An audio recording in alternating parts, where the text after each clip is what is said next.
Y'all been hearing me fine, haven't you? I turned it on. Is that a little better? Yes. Better? Like I said, I'm Patti Alderman, and this is my husband, Tommy.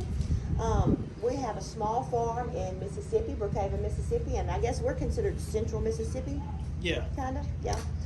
Anyway, we have 4 grown kids and 2 grandkids, and I've been making bread for over 20 years, and I've been selling at our farmers market for over 10 years. And so I have a lot of bread experience. I've got a lot of successes, and I have lots of failures, and it just happens. We just have failures, but we make croutons or breadcrumbs out of our failures, right? So how many here are experienced bread bakers? Oh, okay, not a whole lot. But anyway, I like to always make dough, at least, during a bread class. For people that are inexperienced, I like you to see the process and be able to see, that was the hardest part for me is, a good soft dough or a good pliable dough. Well, what is that, And so I like people to be able to see, the method that I use for mixing up. And today I'm going to do a very basic bread recipe. It would be a good recipe to use if you want to try out some different flour to see how it reacts and how it tastes. And so to make bread, you only need a few ingredients: water, flour, and yeast, really. Or, yeast can be the commercial yeast, or it can be sourdough starter. And of course, I'm going to put some salt in it. If you don't put salt in it, it's not going to taste a whole lot. So really, with those few ingredients, you can make bread. So I'm going to start out with my 1 cup of water. I already measured this at home.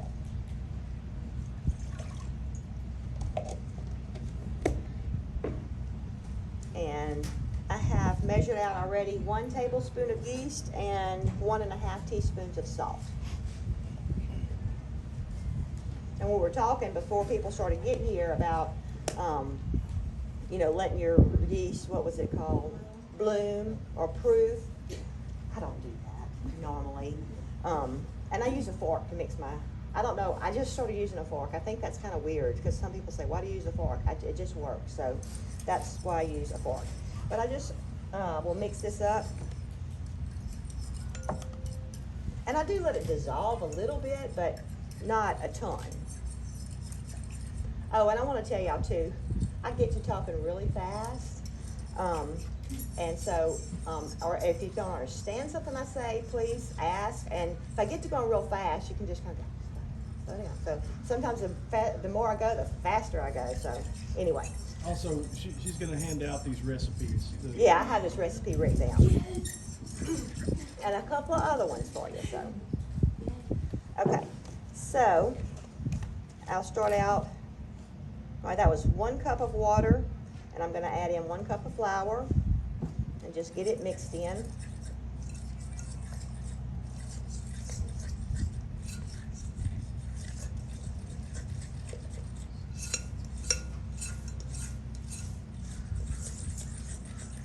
I didn't realize how fast of a person I was until we were making a YouTube video, and I was making biscuits.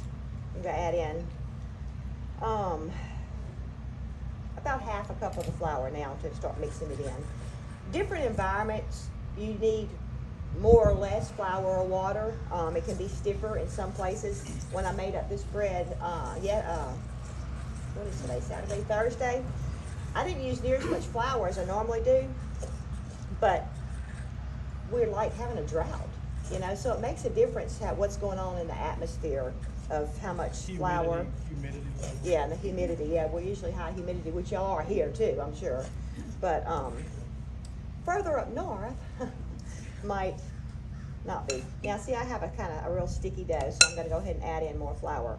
But anyway, he was filming me doing the biscuits, and I was cutting them, and putting them over and everything. And I commented, I said, "Oh, you sped up that process where it wouldn't take as long." And he said, "No, Patti, that's just your speed." I was like, "Oh," and it made me realize, because I can be a very impatient person, but it made me realize I have an issue. I'm just kind of on high speed. She's got 2 speeds: wide open and stop. Yeah, that's really true. That's really true. All right, and see, it's still really sticky. If you wanted a high moisture, dough, you could do it just like this, but I'm gonna add in. Why would you want a high moisture dough?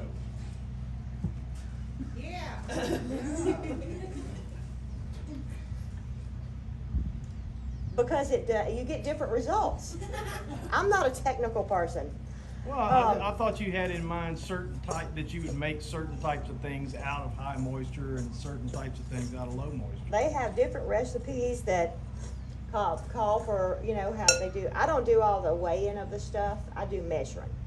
And I got to think about it. That's really a new age thing, because those pioneer people, when they were on the covered wagon, they did not have a scale to weigh all their stuff. So if you like doing that, great. And I thought, I need to try that. See, I talk with my hands too. I need to try that, but I haven't. I'm sorry? Takes too long. Well, I mean, that's when you get to know your dough. If you do want to make, and it has to do with your crust. If you have a really hydrated dough, it's going to make a crunchier crust, and stuff like that. So there's reason to do that, but there's no reason for me to weigh it though. So they say, I really have wanted to try it to see if there's that much of a difference, but I just never have. Okay, now you see how it's getting like this now. It's still rather sticky. And I'm going to sprinkle a little bit more flour, and I use that to get my dough off my fork. And then I'll just start rolling around. I'm not one that kneads dough a whole lot. As I'm adding the flour in, and I got stuff all over my bowl, I want you to be able to see. But I'm going to knead it. I'm going to knead this flour in right now. So I'm starting to knead my dough right now. Now, if you can do this on a stand mixer, but you've got to be really careful, because you can really over knead it, and you can knead in too much flour too, because it makes it a lot easier. Y'all want to sit down? There's some space right here. Y'all welcome to. You don't have to, but you're welcome I to. wish we'd have thought to move the table. Well, we can. Let's do it. Well, it's going to go in front of that speaker though. I'll turn the speaker this way, and then Okay. we'll fix that. We'll move the table closer. And I thought about that at the beginning, and I forgot. Is that okay? We're not like in your space? No. We're not like freaking out? I was waiting to see people start leaning back as we got closer and closer. Okay, that's gonna, Yeah, you have to move that. all right, we're good. And I'll make sure to leave it pointed this way till I get it. Probably ought to move my camera. That's a great shot. Yeah, there you go.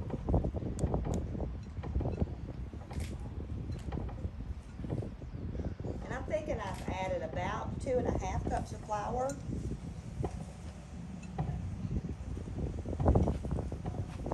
One way you can tell when you get enough flour in there, you can punch it like that and it'll pop back up. Y'all see how it starts popping back up? Now this can have more flour in it. It's like when I do like this, I'm feeling it sticky still here, sticking to my hands. So I can put some more flour in it. But once you get to this point, it's really important to add just a little bit of flour at a time. You don't want to add in a whole bunch of flour. And like if I had this in the mixer, I could get it to this point, but if I kept mixing it, it would spread out and really start sticking to the sides again. Because that's what you want to look for, is how, when it starts coming away from your bowl, that you've gotten enough flour in it. But I would suggest for people that's not used to making bread to not do it in your stand mixer right away. I would try doing it by hand where you can see how it's supposed to feel. And see, I'm liking, it's still a little bit sticky, but I'm liking the way it feels. See the bounce that it's getting to it? Y'all see that? It's kind of bouncing back. So I'm going to call this done. I'm going to try and pick up this rest of this flour in the bowl though, because If you've never done this, the only way to really grasp what she's talking about is to do it over and over. before he bought me a huge, what is his name? Large Marge? Yeah, I call it large Marge. It's a big old mixer, like a commercial mixer, because I do bake for the farmer's market. And but before that, I had 2 like busboy tubs, and so we've actually got live videos of us just mixing up bread. And so I would dump stuff in each one of ours, and he would mix by me and, you know, next to me and everything. And so he's mixed bread. He's kneaded bread before. About wore me out. Yeah, it is good exercise. Okay, I picked up about most of that flour. All right, and then I like to cover mine. And I love these beeswax wraps. A girl used to make them at the market. And I don't know how well it's going to stick today. And I don't know how well this is going to rise. What time is it? 9, Because of the 10? temperature. Yeah, because of the temperature. And of course, I didn't start with warm water either. That really does help. But this keeps your bread from drying out while it's rising. So, all right. I'm gonna It stick helps that to up be there. warm, you know, to help it rise in warmer temperatures. And I usually have flour all over me. Anything I do, you know I've been doing it because it gets all over me. So, okay, so we're gonna let that rise and then we're gonna shape it later. So I haven't been I try to make bullet points because I don't want to just sit here and read stuff, but let me look at where I'm at. So quietly take that off there. Oops. Sorry y'all. Okay. So, and y'all saw I didn't do a ton of kneading. I don't knead my bread a whole lot. There's a happy medium, and I would rather err on not kneading quite as much than kneading a whole bunch, because if you knead it too much, you're going to end up needing more flour, and it's also going to be a tougher bread. So I would rather under knead than over knead. And that's just my personal, you know, prerogative on it. Everybody does things so differently, and you got to just find what works for you and what helps you to have good bread. So, but it is very important to use good flour. And this flour that I'm using is Wheat Montana Farms flour. I order it from Walmart. My Walmart used to sell it, and they quit selling it, but I can still order it. And you can get it in 10-pound bags. It could be, if you look on Amazon, it's really expensive, and it's gone up. I can't remember how much I paid for it. I haven't ordered it in a while because we don't typically eat the white flour. But anyway, so that's a good flour. The King Arthur flour is a good flour. I do prefer this over King Arthur. I have had to use King Arthur. Are y'all still hearing me okay? Because I can pick that up. Okay. I have used the King Arthur flour when I haven't been able to get the Wheat Montana Farms, or forget to order it, you know, when I need it for the farmer's market. So, but anyway, I want to talk to you why there's so many different bread recipes. She brought her grandmother's recipe, and we were looking at it. And, you know, recipes, you know, some have oil, some have butter, some have, what else is different? Some have milk in it, some have sugar, some have honey. And a lot of it is because of the different taste and the way the dough will react. This dough is going to be more of kind of like a French bread dough, because I didn't put any oil in it. French bread has just a little bit of oil, if any oil. So it depends on what you're trying to achieve with your crust. You know, all of the different stuff in bread is for the taste, or for the texture, or for the crust, or you know. So, you know, there's a lot of different reasons. So, and I feel like when I started doing bread, that was so confusing to me. You know, why you're putting all this different stuff in and everything. So, and your liquid, when you're dealing with your liquid for your bread, warm water is good, you know, or milk, whatever your liquid is. But it's important that it's not cold, because that's what helps activate your yeast. Even if you're using sourdough, it's good to have your liquid at the right temperature. All right, and some of the stuff you add into bread is for nutrition too. Sometimes you want to make your bread healthier, and that's kind of where I'm at. We eat bread, we try not to eat a ton of bread, but when we do eat it, we want it to be as healthy as possible. Some of the different ingredients people add is flax, chia seeds, nuts, raisins, oil, butter, milk, eggs, honey, molasses. And some flours, you know, don't have as much gluten structure. That's why I suggest doing just a basic recipe where you can see how the flour reacts. Once you make it with white flour, you know the typical response, and then you can start adding in different flours and see how it reacts. Y'all want to sit right here, you're welcome to. Right on the front row. Front row, yeah. Let's see. The flour, some of the flour that don't have as much gluten in it is spelt and rye. And your gluten structure is going to be a little bit different with those. And so it's like I said, it's nice to just try out a basic recipe. You know, some flour is heavier, like if you're using whole wheat flour. It's a much heavier flour, and the rise is going to be totally different. Then you can also add in gluten-free flour to your bread. Even if you're not making gluten-free, some of it's good. You know, come on in and sit down.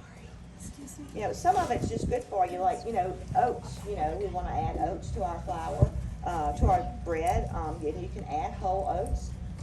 You can add oat flour. Let's see, where was I at? Teff is a different kind of grain that you can actually add in. Spelt. You know, so there's all kind of different, I can't say quinoa. Is that how you say it? Quinoa. I say quinoa when I see that, so in my head always.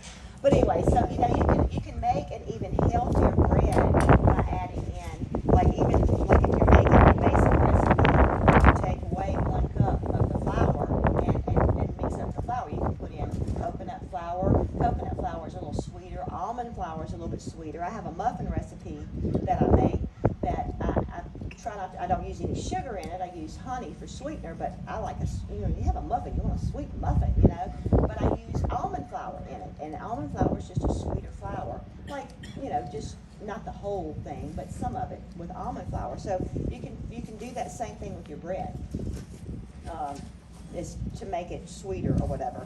I think I forgot to say this, that most recipes it's going to call for about 1 cup of liquid to about 3 cups of flour. That's just typical. And then, you know, if you're adding in oil, if you're adding in butter, egg, you know, then your flour ratio may go up a little bit. But basically, you're talking about a cup of water or milk, cup of liquid, and to about 3 cups of flour. But you never, like how I mixed that whole cup in just right away, you know. I didn't just dump my second cup in. I could have, because I ended up having to add more, but because I'm in a different place, I wasn't sure if that would be too much, you know. So it's always good when you're first starting out with your recipes. At home, when I make some of the recipes I'm going to give you, I dump the first 2 cups of flour in and mix it up, and then gradually add my third, because I've made it so many times, I know it's going to take 3 cups of flour, you know. So it's trial and error, you know, and that's how you're going to learn, is just by doing, because, you know, y'all would probably do about, the ones of y'all that's from here would probably be about the same as me over there in Mississippi. We're both humid, but, you know, you need to do it slowly to find out first. What's the humidity in Saskatchewan? Very little None? humidity. Very little. Zero? Little to zero. Yeah. 0. Oh. And typically you do 2 rises on bread. You have, you know, in the bowl like we're doing here, we have 1 rise, and then we do a second rise once we put it into a loaf. That it usually gives the yeast time and the gluten time to make a better structure of bread. You usually get a softer bread and a better rise. It actually changes like the texture of the fibers in it, like on that second rise. It's a lot. It makes it a lot better, and it can help it to develop more flavor. But all that being said, there's been many times I'm like, it's 11 o'clock. What are we going to eat for lunch? Whip up bread right quick. You know, whip it up, put it in a loaf, let it rise, and I just have a little bit denser bread. I still have bread.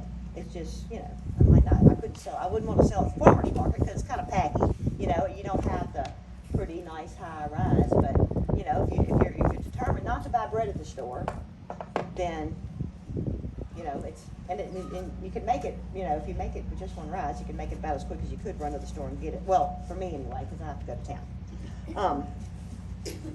So,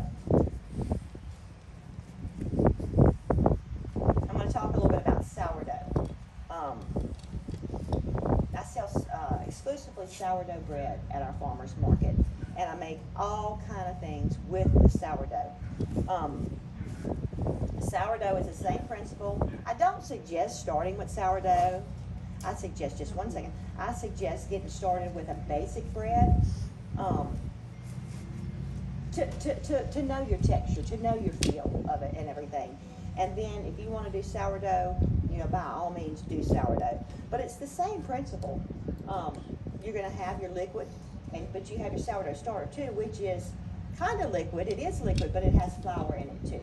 You know, so you couldn't just take a regular recipe and just make sourdough by it. You know, you would have to play with your ratios, with your flour and stuff like that, because this wouldn't be considered just liquid, because it's not. But with sourdough, you know, you have your starter for your rising agent, and your rise, like typically you let a bread rise 1 hour, then you put it into loaves and let it rise another hour. That's just typical. Your grandmother's recipe that you showed me, it said let it rest an hour and a half, or rise an hour and a half, and then you put it into loaves. You know, some recipes may call for different things like that, but typical. But with sourdough, you're looking at 6 to 12 hour first rise, 6 to 12 hour second rise. So it's a much longer process. Now I'm going to tell you, you can cheat. And people, I've been fussed at for cheating, but I do cheat with sourdough because I do make it for the farmer's market.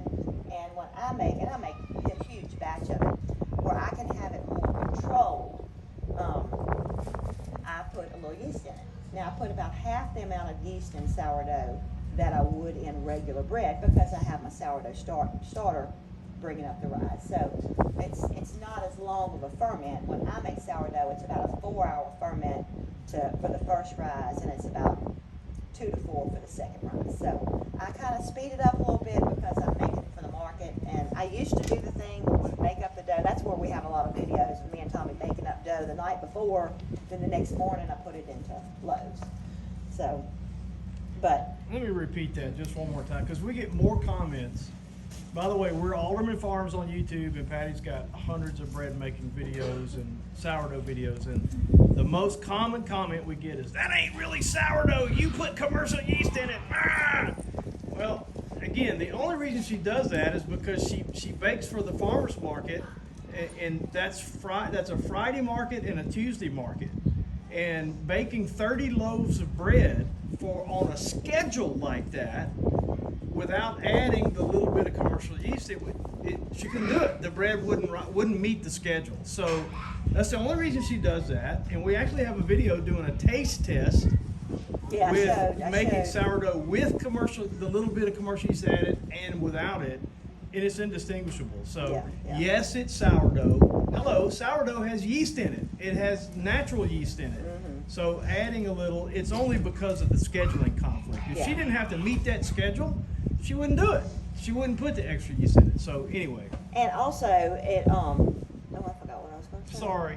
No. I was going to add to something you said. I just lost it. But anyway, it is still fermented. You know, sourdough is fermented bread, but it's just not as long of a fermentation process. So. Also, you know, you have to keep your sourdough starter going. You know, it has to have regular feedings. So, and it's said that sourdough bread is a healthier bread because it contains higher levels of folate and antioxidants. You're able to absorb more minerals that are present, and it says it increases the folate levels. Sourdough bread contains lower amounts of gluten, and its prebiotic and probiotic-like properties may help improve your digestion. There's a lot of gluten intolerant people that can eat sourdough because of the fermentation process. And I'm one of those. I was gluten-free for quite a few years, and I tried to go back on sourdough made with the white flour, and that was kind of hard the first time I tried. But then the second time I tried, I was able to go on it. And now I use spelt flour exclusively at home for us. I remember this. Did I tell y'all when to add the different stuff into your bread? I don't think I did. No. Did I? So like the way I do it, if it's a liquid, if it's an egg, if it's molasses, if it's honey, I add that into my water. I even will add like chia seeds into my water. Flax, I would add, sometimes I put it in my, no, I most of the time put flax in the water too. When you do flax in there, your bread's not gonna have that smooth crust on the top. It's kind of bumpy looking, you know, because of the flax is, you know, bigger and everything. Kind of like if you were to put nuts. With the nuts, you can do like sunflower seeds. You know, they put a lot of that in there. What you can do is you can actually put it in at the beginning like that, in like with your flour. But the way I typically do that, because I am making a lot for the market, I will actually, when I break off my dough, I will knead that into my dough instead of letting it. I really don't know how that would react in the water and the whole thing, because that's heavier, you know. So I think I would add like sunflower seeds and that kind of stuff. I would knead that into my second kneading. Explain what you mean by breaking off the dough. Oh yeah, because with the farmer's market, I make a big old thing of dough, and I do weigh my dough after I make it into 1 pound loaves where I have a uniformity, you know. So if you're ever making, like, if you're making quite a few loaves of bread for Christmas or whatever, get your little scale, and it doesn't have to be an exact scale. Weigh your big lump of dough, and say you have 3 pounds of dough. Well, you know you need 3 balls, and break it up and put pound balls like that. Then all your bread is going to look the same. It's a prettier presentation. So once I started doing that for the market, it really made my bread look, you know, a lot better. So yes. I had a quick question on the sourdough. I do sourdough, and I've had a lot of people ask me if it was possible that I could add like gluten-free flour into, instead of just using like an all-purpose flour, maybe a whole wheat flour into my sourdough. Do you think that would be possible? Are you talking about feeding your starter with it? Yeah, feeding my starter with it to make it as gluten-free as possible. Did y'all hear her question? No. Okay. Yes, you could, but you have to be Some very. people didn't hear the question. Oh, some people didn't. She was asking, like, with her sourdough starter, people have asked her, could she change it over to more of a gluten-free sourdough starter by adding gluten-free flour to it? And my answer to that is yes. Okay. Now, I wouldn't, like, this is all the starter I have right now. Yeah. So I wouldn't do that to this. Yeah. Well, But I would mine will rise within like 3 or it'll double within like 3 or 4 hours because I bake with it so often. I don't want to mess up my sourdough. I mean, I could always start a new starter and try it with that one. What you do with that is get you a decent amount of starter going, or either take out like about a 1/4 of a cup of this, Yeah. and put it in another jar. So this is your mother starter. Put it in another jar and start feeding it to other stuff and see how it goes. Well, is einkorn better for people who are gluten intolerant? Have you dealt with einkorn? I I've have. heard it is better for people that are gluten intolerant. They're just easier on their digestion. Okay, she's asking if einkorn flour is better for people that are gluten intolerant. When I tried to go with einkorn, that was the first thing I tried to do. Boy, I could feel it. Now, I don't think it was sourdough. I think I just made some rolls, the roll recipe I'm gonna give y'all. And it bothered my stomach. But einkorn is whole grain, you know, and they say that people that have digestive issues, it's better almost to not have the whole grain, you know. Spelt is my answer to that. I love spelt. SPELT. Yeah, Absence still. yes. My mom's gluten intolerant. So we've tried einkorn. She can do okay with it. But Try spelt. I think you'll have better results with the spelt. But with the sourdough starter, you've got to be careful changing it over because I've tried to do gluten-free starters just by converting mine over, and sometimes you have to feed those more often, and because they will go bad quicker. Some of it you have to feed morning and evening rather than once a day. So you just be real careful. And don't you kind of coax them into the new flour? In other words, you don't just all of a sudden change. Well, if you have enough sourdough starter, you could just all of a Start a sudden, new one. yeah, just pull a little bit of yours and start converting it over. Well, because I also dehydrate my sourdough starter, and I sell dehydrated sourdough starter We do at too. the market. Mhm. And so I was wondering if I could just take like a dehydrated portion of it and just from the beginning, like I would- obviously that's it what I would would have try. the flour from the starter, but I'm sorry, the all-purpose flour from the sourdough or gluten-free flour only, and to see like. Yeah, how that that's goes. what I would do. Okay. And see, that's what I lost my starter.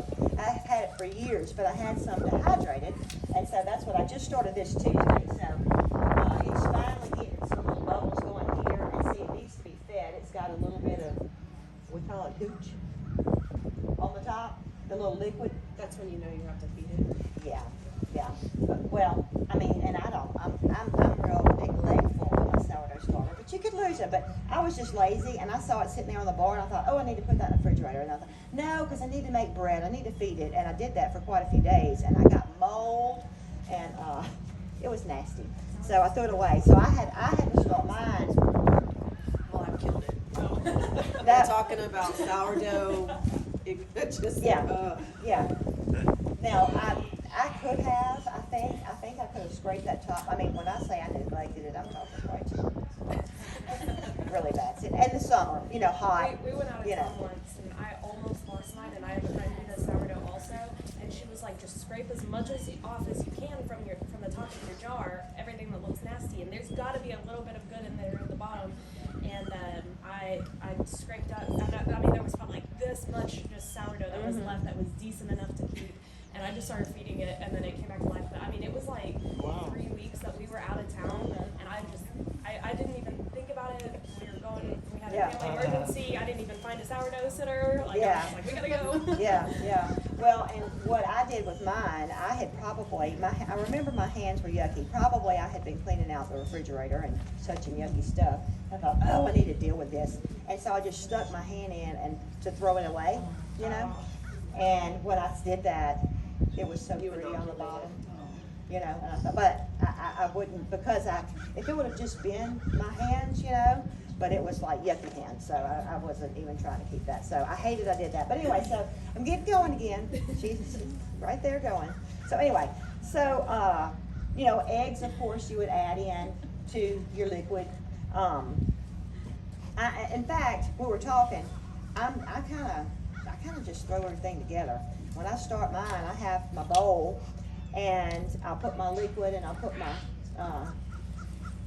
yeast, and I'll throw my sugar in there, my salt in there, my egg in there. I'll just throw it all in there at one time and then do like this. So, but you know, if you're just starting out, you might want to start with one thing at a time. I'm just saying, I've just found it don't make a difference. I just throw it all in there, and then I start adding my flour in. Hey, should I go put that bowl in the van? No, we don't. We're not gonna cook with it. It's just the texture. It'll be Okay. okay. Yeah. So. So the chickens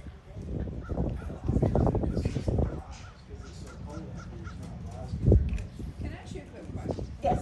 So if you were gonna add like oats or anything to it, would it change the amount of flour that you put in? Like, would you deduct that from the amount? Good question. Yes, you would. So is that we're just kind of putting it in a little time at a time to help you determine how much flour you need? Yeah. And see with the oats, you would, like if you're gonna add some dry ingredients like that, you're gonna be replacing some of your flour. So like with a recipe that typically uses 3 cups of flour, once you get your 2 cups mixed in, you might wanna add, you know, you could add up to a cup of oats and mix that in probably. Maybe I would start with a half a cup and mix that in, and then go through your kneading and see, you know, how much more flour you need. And then one more question is the water temperature. So I had just read a whole bunch of stuff. I think I was killing my hair because I was using too hot of a water and I didn't realize that. So is there a certain temperature that's best? Yes, it says, and I don't, you know, usually test the water temperature, 100 to 110. Yeah. hot water out the sink. Yeah. I just use hot water out the sink, like it really warm. Well, that's what I do. I turn it all the way on hot and let that get hot, and then I pull it back to halfway. You know, and think about feeding a baby and touching the baby bottle on your wrist. You know, you don't really feel it. You know, that's kind of how I do it. Somebody else have a question? Why like going off what she said, if you were to add the oats, why does that make a difference in the amount of flour that you want to put in your recipe? Because oats is a dry ingredient. Okay, so You it just know. adds to the thickness. Yeah. Okay. Yeah. You add to the thickness of it, and so Do you grind a lot of your grains? no, I need our Azure Standard thing. We order from Azure Standard. And what I need to give y'all my code in case anybody wants to do it, because the way Azure works is if you tell somebody to come, and within 2 months, if they order $100 worth, they credit you $25 to Does your everybody account. know what she's talking about? Azure Yeah. Standard No. Organic? I used to buy them at Whole Grain. Yeah, they're out of Oregon, and they have non-GMO organic stuff, and that's where I get my spelt flour. It's the cheapest place to Like buy a buying spelt flour. Yeah, it's like a buying club, and it's bulk, yeah, but they do have things where you can not get it. They do. Yeah, okay, but yes, it is. It's cheaper to buy it in the bulk, and they put it on an 18-wheeler, and they ship it down, and they have different stops along the way. I'm actually the Drop coordinator for ours, and so it's I get a lot. That's where I get. And I don't. My Wheat Montana Farms flour, I don't get there. I get that from Walmart. I'm selling for the farmers market, and honestly, I'm selling to people that really could care less what kind of flour I'm using.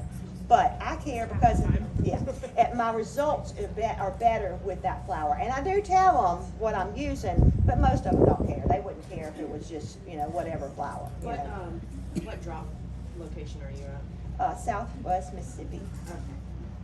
Yeah, you're from Mississippi. Yeah. We do North from Rescue. Okay. But anyway, I wish I had I've got some cards in my purse. But anyway, they have a lot of stuff. I mean, you could buy. I don't buy everything there. I can't afford it, But I do pick and choose. I have tried to get my butter there because I found some, and it's hardly more expensive. I mean, just pennies more expensive than from the store when you're buying it in bulk, because everything's gone up so much. They do sell gluten-free starters. Yeah. Oh, yeah. Sourdough starters. Yeah. They have lots They of have gluten-free kombucha flour. starters. They have. And that's when I really had picked up my ordering, was when I was gluten-free, because they have so much gluten-free stuff. Have you heard of Bread Beckers? Bread Beckers, they're in Georgia, and they are a local company as well for grains and flour. Bread Beckers? Yeah, I'm writing it down. and they ship on an 18-wheeler as well. How do you breaker? Becker, Beckers. They're out of Atlanta, Georgia. Okay.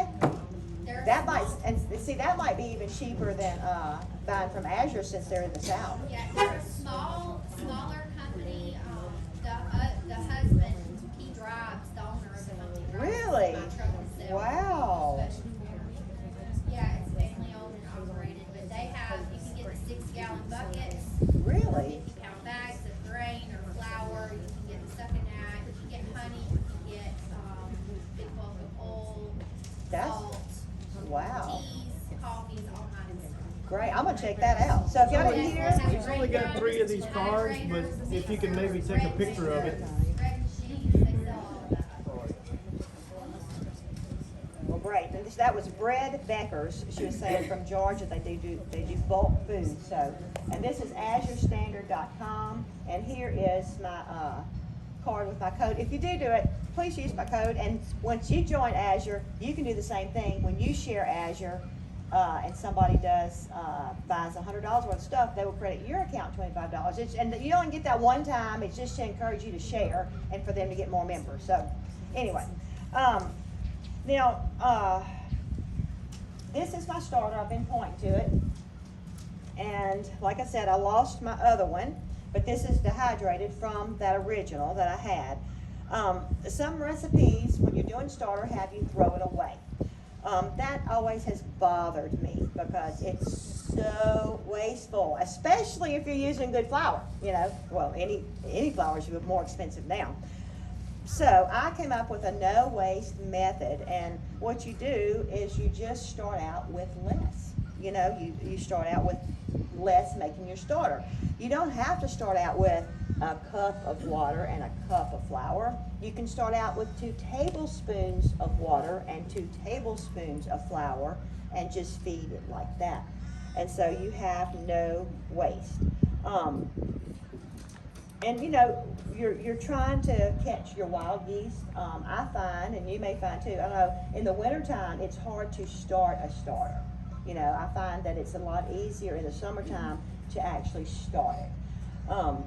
And I don't know why that is, because I'm not the technical person. I don't know all that. I can just do it. I can't tell you why all that works, but I'm just telling you how it works for me. Now, my starter, I use milk and flour and sugar in mine. And the way you would start my starter is with 2 tablespoons of water, 2 tablespoons of flour. I'm sorry, I use 2 tablespoons of milk, 2 tablespoons of water, 1 tablespoon of sugar. And that's called a Herman starter. And so you always use, with the Herman starter, you always use half as much sugar as you do flour. So if you use a half a cup of milk, half a cup of flour, you would use 1/4 of a cup of sugar when you're feeding it. But hopefully you wouldn't have to be feeding it quite that much, maybe just once. That's what you feed it with in the winter to get it I started? feed it all the time. It's called a Herman starter. It's more of a sweeter starter. I don't like sourdough bread.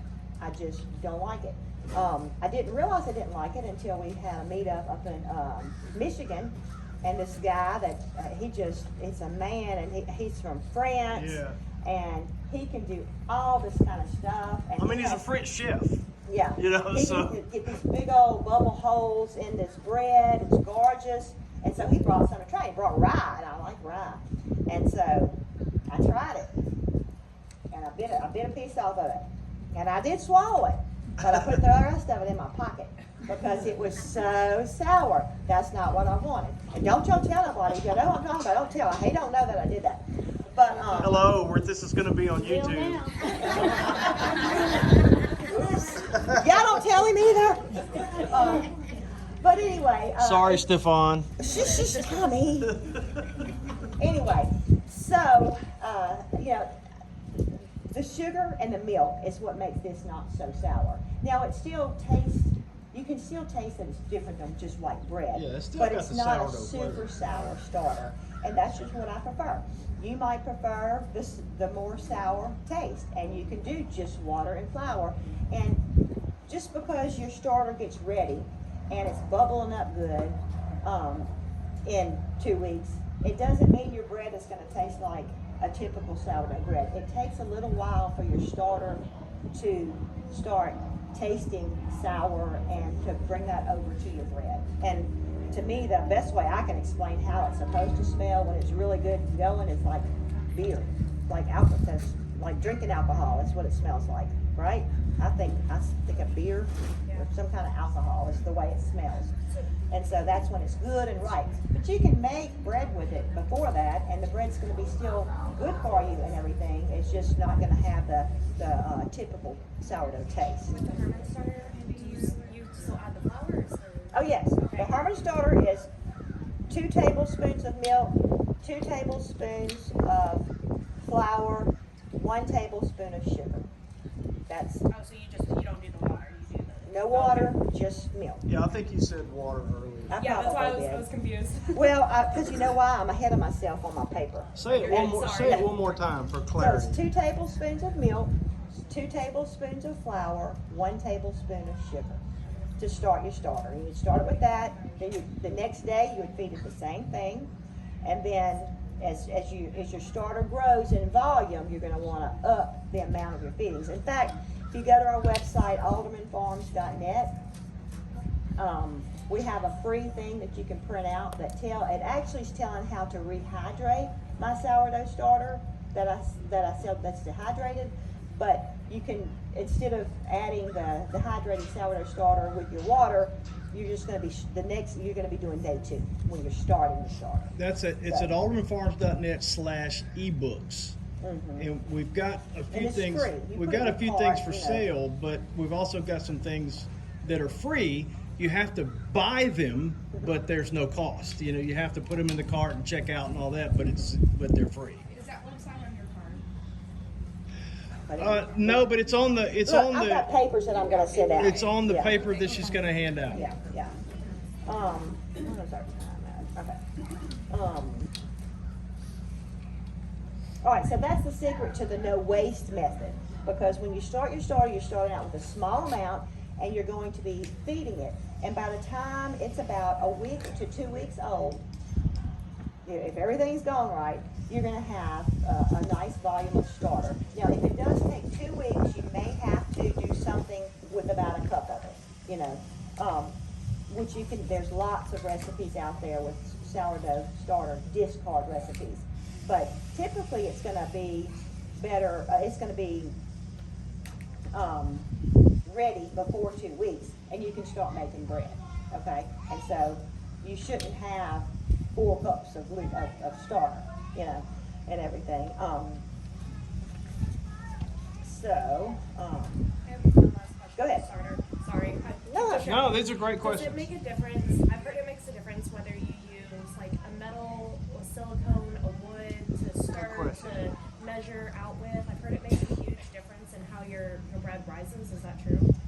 Did y'all hear? She's asking, does it make a difference if you use metal or wood or what in your sourdough? I will mix up my sourdough with my fork or my metal mixer, my bread. With my starter, nothing goes in here but wood. I use wooden spoons. It is said that the metal can kill your starter. I don't know if that's true, but I learned sourdough from Tommy's Aunt Dossie. She was known around Brookhaven, our town, as a sourdough lady, you know. And so I learned from her, and that's just what she said. So that's what I do. That's what I've always heard too. Yeah. So I'd rather not take the chance of killing it. So I use now when I get ready to feed this, I'll take a little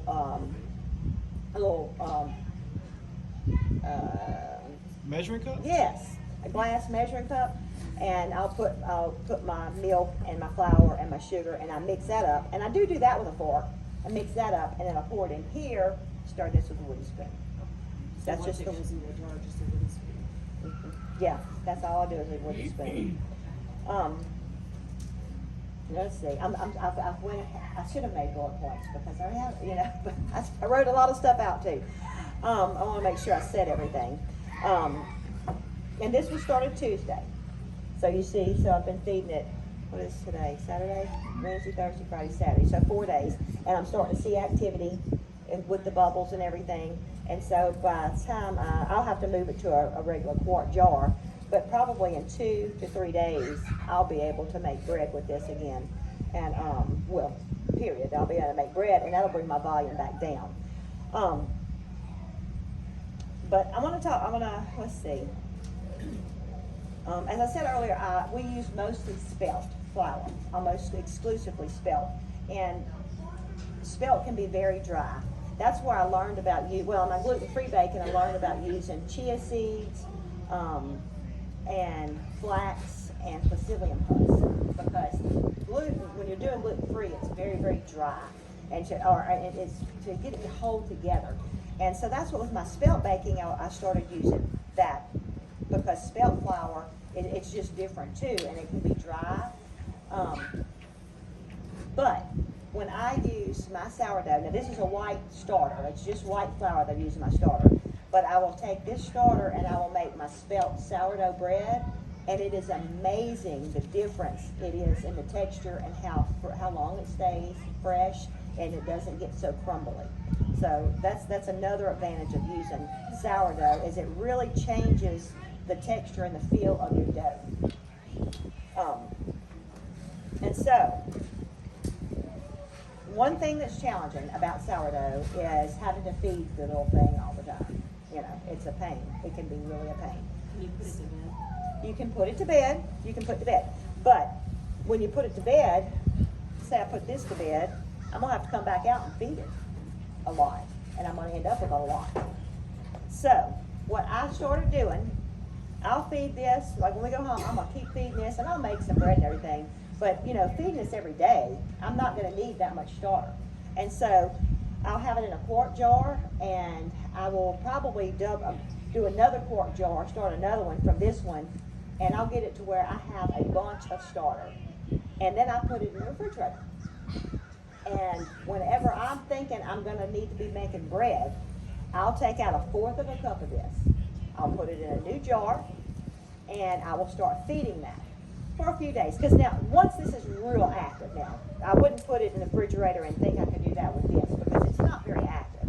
And when I think mine's really active, it's doubling. You know, when I feed it, it'll double up in the jar and come. So, but anyway, you put that in the refrigerator, and I call that my mother. You know, I've got me a lot of starter. This is my mother starter. I'll take it out, take 1/4 of a cup out, and put it in a jar. Feed that for about 2 to 3 days, and then I use a cup of starter in my bread, and I'll have about a cup. It'll have gotten really active, bubbling up, and I make my bread. And so I still have this. When this gets down low in the refrigerator, I take the whole thing out, start feeding it again every day, get me a lot made up, put it back in the fridge. And so I don't have to feed starter every single day, you know. And that when you take out that little 1/4 of a cup and you have it on the counter and you're feeding it and something comes up and it dies, you still have this in the fridge. You know, you can start over with it. So that's just a method that I've came up with that I find that doing sourdough, it's so much easier. Now, when I'm doing the market, of course, I'm feeding it every day and hoping I have enough starter to bake for the farmer's market. But typically... She'll have a big pickle jar full. Yeah. You know. And what I've started doing is I do quart jars. And I'll have multiple quart jars because I read this one time, that sourdough starter likes a smaller space to be able to climb. And it does better. And I don't know how you do it, but I used to use a big pickle jar, and it was just so very slow. Sometimes it wasn't doubling, but when I started doing just the quart jars, multiple quart jars, I find that it does better. And it may just be my imagination. One clarifying question: Do you feed it as soon as you take it out of the refrigerator, or you let it come to room temperature? I'll usually let it warm up a little bit because it's going to be thick coming out of the refrigerator. I'll let it warm up a little bit, but I have thought, oh, I'm in a hurry, and just done it. So it's just harder to. Putting it to bed, like getting it to stop. Yes. And now I'm going to tell you this. I know nothing about this. Okay. Yes. Put it to bed. Yes, it's getting it stopped. But I'm going to tell you what I've done before. I had like 2 quart jars and they were half full. And instead of taking up all that space in the refrigerator, I just dumped them together and put it in the fridge, put a lid on it. Well, because it still keeps going a little bit. It's just slowing it down. But I've had it more than one time get it all over in my refrigerator. How long can you leave it in the fridge without messing with it? Well, it depends on if you're a good person or a bad person. I have stuck it in there for 6 months, pulled it back out and worked with it, and got it going again. They say you should feed it every week they say every 2 weeks you should feed it. Yeah, pull it out, feed it, and like that. Now, like I said, I'm bad. I'm a bad sourdough person, and so I don't always do that. Okay. All right, I'm going to go ahead and shape this dough. It's not been an hour since we did it, but I'd like to show doing that. And I don't know that it has risen any. But I'm going to tell you this, though. But you can tell the texture has changed. The texture has definitely changed. And it is a little moist. So I may be sticking. I'm sorry, y'all. I got a frog in my throat. So the first one would just be a loaf. And even though this is like nonstick, I spray the nonstick spray in it. And it just pops right out. Yeah, that's kind of sticky. I typically, my aunt, she was like, she didn't like that old white crusty top dough. She thought that was ugly. She did not like that. And so I usually use oil on my hands to fool with my dough. And so when you put a little oil on your hands, it don't stick. Now, to do it in this loaf pan, what I do, I like the rounded top. If you don't like the rounded top, put your dough in there and push it down, make it flat. But I like the rounded top. But you see, it's not real pretty. What I do, thank you, dear. And this is just what I do. I rock it in my hands like this, and I pinch it together. And see, I have a little thing right there. Oh, that came off. So anyway, sometimes you'll have an air bubble in it. And so then I'll just do it again. But if you do this a whole bunch of times, it's going to be yucky on top. So, see, that's like that. And I'll put that in here. And this will rise up in the pan. Okay, so that's the first. Yeah, I do that for a lot of those for the farmers market. I do use the small metal disposable pans. You know what I'm talking about? Like looking like tinfoil pans. But I use them for the whole season. I don't throw them away after each batch. She I don't make throw it a- nothing away. So I have to eventually throw them away. But so I do a pound of dough in those smaller pans. Now, if you want to make that pretty round loaf, it's the same thing. You're just gonna keep rolling it around and pinching. I'm pinching this together. You see, like that. Rolling it around. And y'all, I have not mastered doing all those slits in it. And then you just, that's what I do. That's how I do for that. Now, I have scored it before, let it rise. Sometimes I've scored it after it's risen. And that makes me real nervous because if you mess it up, then you're messed up, you know. So I prefer to score at the beginning. Sometimes I don't score it deep enough and my score kind of goes away, you know. So I just have not played a lot with that. For the farmer's market, I mainly do loaves and then specialty bread. Another pretty little thing you can do, and at home I would weigh these little balls that I'm fixing to make. You can make some dough balls. Well, they would be kind of, well, if I was doing it for the market. If I was doing it for home, I wouldn't do that. It's like Play-Doh. It's like Play-Doh. You probably could make a gorgeous loaf of bread if you used to play with Play-Doh. It's like slime too. Well, kind of, yeah. I guess it's like a mix between slime and Play-Doh, huh? Yeah, but not, is it sticky? It is. You want to come touch it? Come touch it.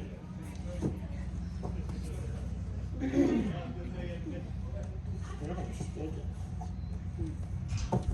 Yep. Feels like Play-Doh and It does slime kind mixed. of, don't it? Yeah, it feels like Play-Doh and slime mixed together. The Play-Doh inside of it feels like cold Play-Doh. I haven't felt dough in a while. You haven't? Well, No, y'all because- need to make dough. She's got the recipe. You need to go home and make some dough. Because she doesn't make a lot of dough. Well, she's going to start that. I mean, All right, so I've just made 2, 3 not even logs. And you can just take this, and do y'all see how it's kind of looking yucky like that right there? Because I've been fooling with it so much, you know.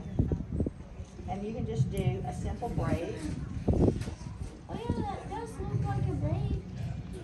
You can just do a simple braid like that. And you can just pinch those ends, and then just put it on your tray to rise. And it'll rise up double as gorgeous, you know. So I mean, this is, you can have really fancy looking bread for Thanksgiving or Christmas, and It's just normal bread. it's just bread. It's just bread, you know. So Well, you can make it fancy. one other thing that I do with the bread too is I do a lot of specialty bread, and what I do, I'm scared it's gonna start sticking. I didn't bring my rolling pin.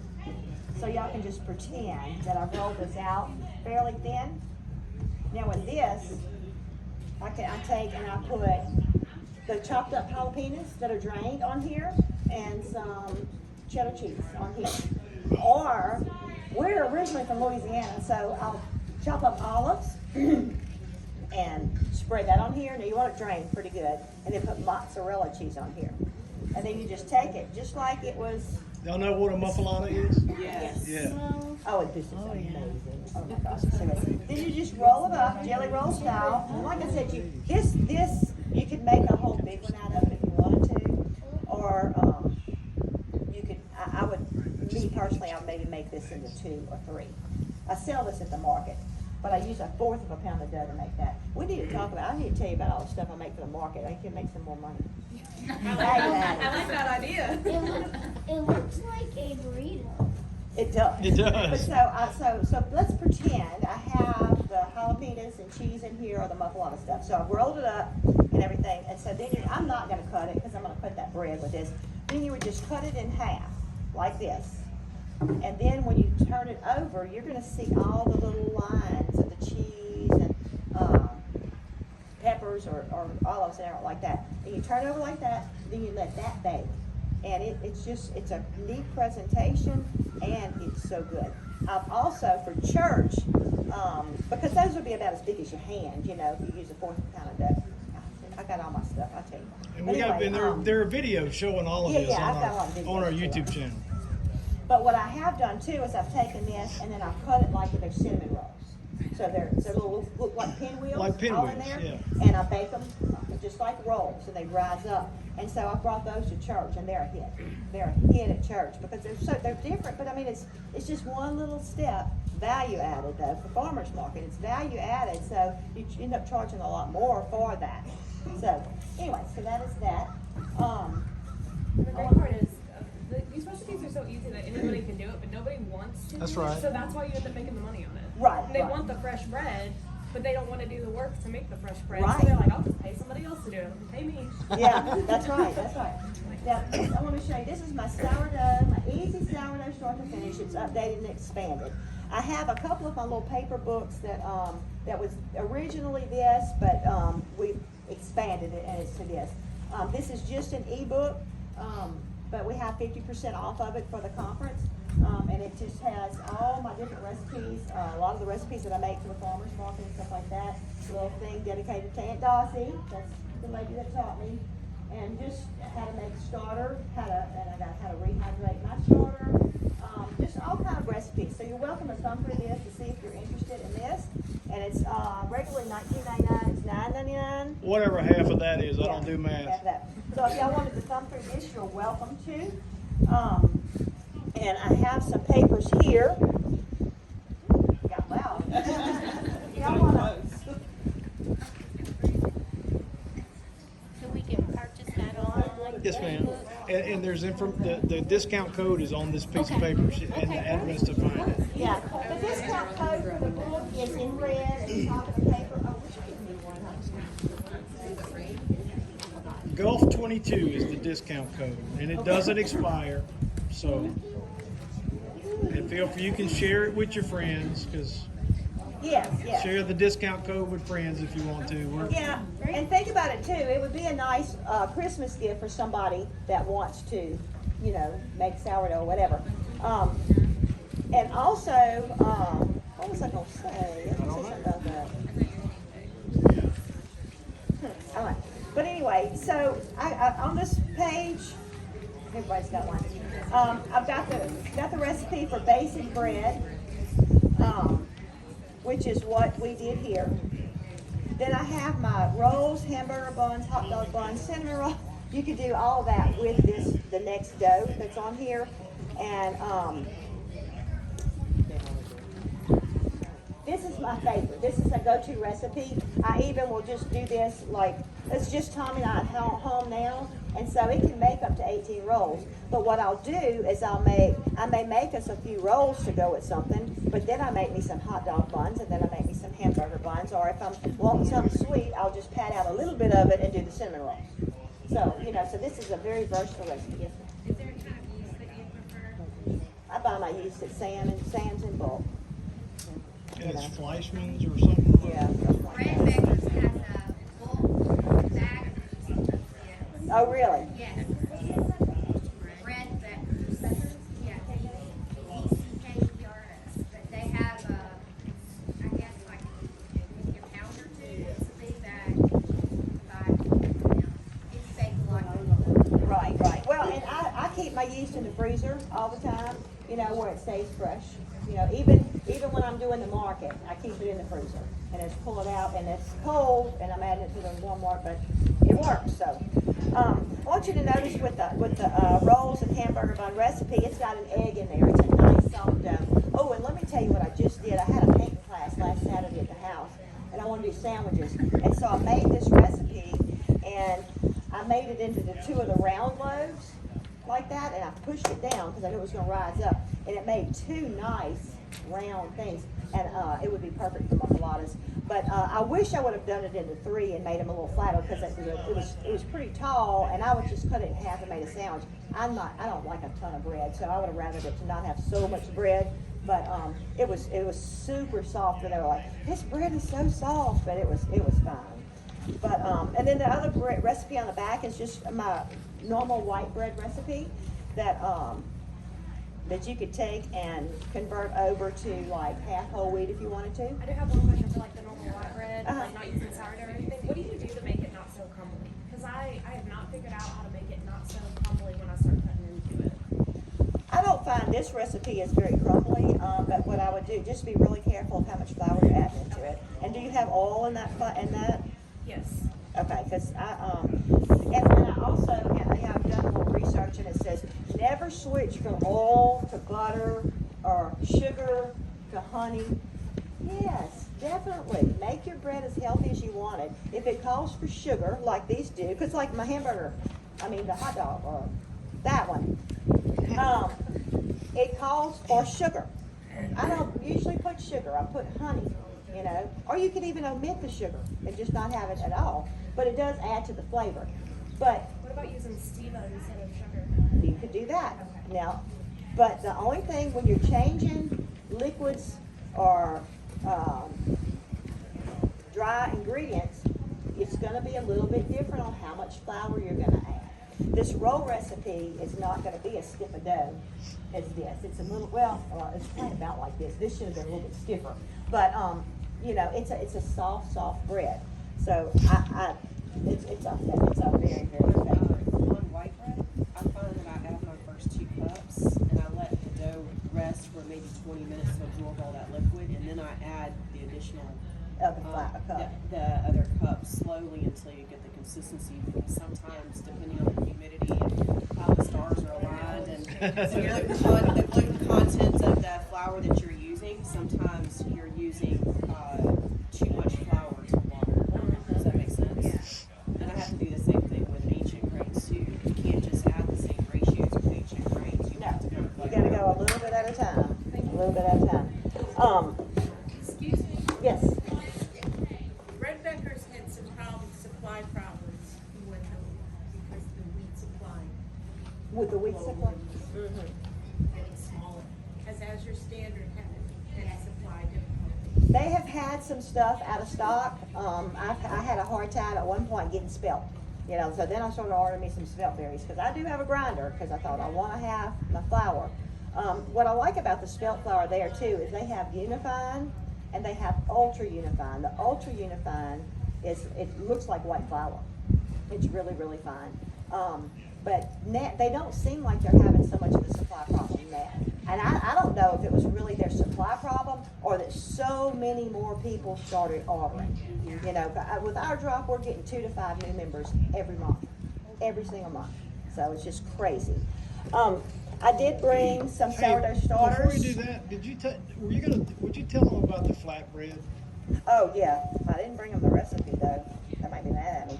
I've got some sourdough starters here. They're in an envelope with the instructions on how to do it. They are $10. Is what they are. If anybody's interested in that, and I also brought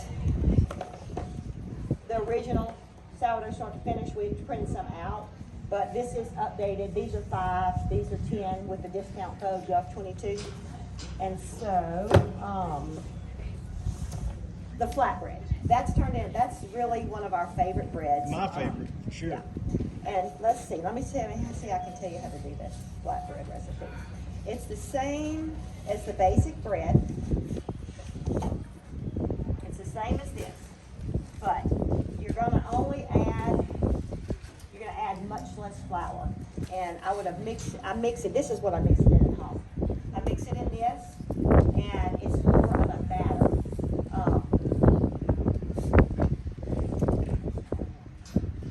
It's going to be a batter you can pick up. Okay, it's going to be Flatbread or sticky. naan bread? Is it more flatbread or naan bread? I don't know. It's just flat. Okay. And it's bread. I don't know. It ain't, flatbread's not the word I was looking for. It's probably gonna be the Pita, other. pita. More It's like a pita. Yeah, That's more what I like was pita. trying. I couldn't come up with pita a while ago But when I I do said call it flatbread. flatbread, and that's what people have said. Oh, that's like pita. But Okay. I didn't know, yeah. Yeah, but this is the container I mix it in, and I will, I've got it converted over to sourdough, but I can't remember that off the top of my head. So if anybody wants to email us, I can send you that recipe. Is it in the book? The flatbread, the Yeah, sourdough like bread, pita I don't bread? know. No, because well, is it? Maybe it is. But anyway, yeah, let me see if it's in the book, then I can really say what it is. But, well, with this, one white bread, you're gonna make it just like this recipe, except you're gonna put in less flour. And you're gonna stir it, and it's gonna be a dough that you're gonna be able to sprinkle flour on and pick up, but it's not gonna be a dough that you can knead. And so, then you just take a little ball of it, and you put it on a floured surface and flour. The trick is to use a lot of flour. I should have done that and showed you how to roll it out. But anyway, and then you just roll it out, and then I have like a little griddle that I do get hot on the stove, and I cook it like that, so you can have bread like really fast. Really like that. fast, and it's the best pita I've ever put in my mouth. I think we certainly got videos on it, Yes. if it's not in that book. And I do it with the sourdough too, and so it's really good. Any questions? With the sourdough, does it matter if you mix it in a glass bowl or a metal bowl? I'm gonna say no. I mix my sourdough in both. Yeah, Yeah. yeah, because I do with the big mixer. You know? After my starter is done, I do it with both. Yeah, I just am careful with my starter. Yeah. Yeah. It's like using the mixer and then I don't see that flatbread bread recipe in there. No, it must not. But if y'all email me, I'll send it to you. I'll give it to you. Or texting me would be even better, because I don't really email that much. But he'll get the email and he'll tell me. So, anyway, any more questions? Yes, so, it's been a while since I tried to start some, but my problem was always the gnats. It's been what? Gnats. Well, Well, do you cover it good? Do you cover it good? it was a cheat, so I saw it was a cheesecloth, so I did it. Okay. Cheesecloth, I think, is gonna have to be a hose. And so I use a paper towel. And I like paper towels better than coffee filters. I don't feel like coffee filters breathe as much, because you won't naturally use something and do a rubber band. Or you can do your lid, your band. You know, not the lid, but the band. And, no, gnats don't get in mine, but they try to.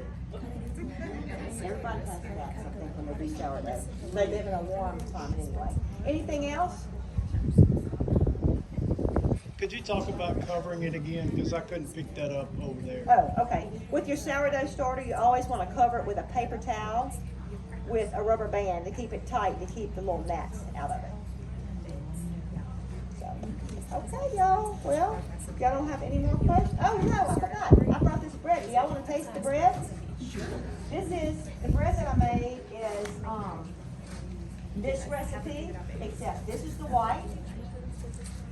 This is spelt, and this one is rye. With the rye, I put half white flour and half rye in there. So, and I brought some gloves to put on.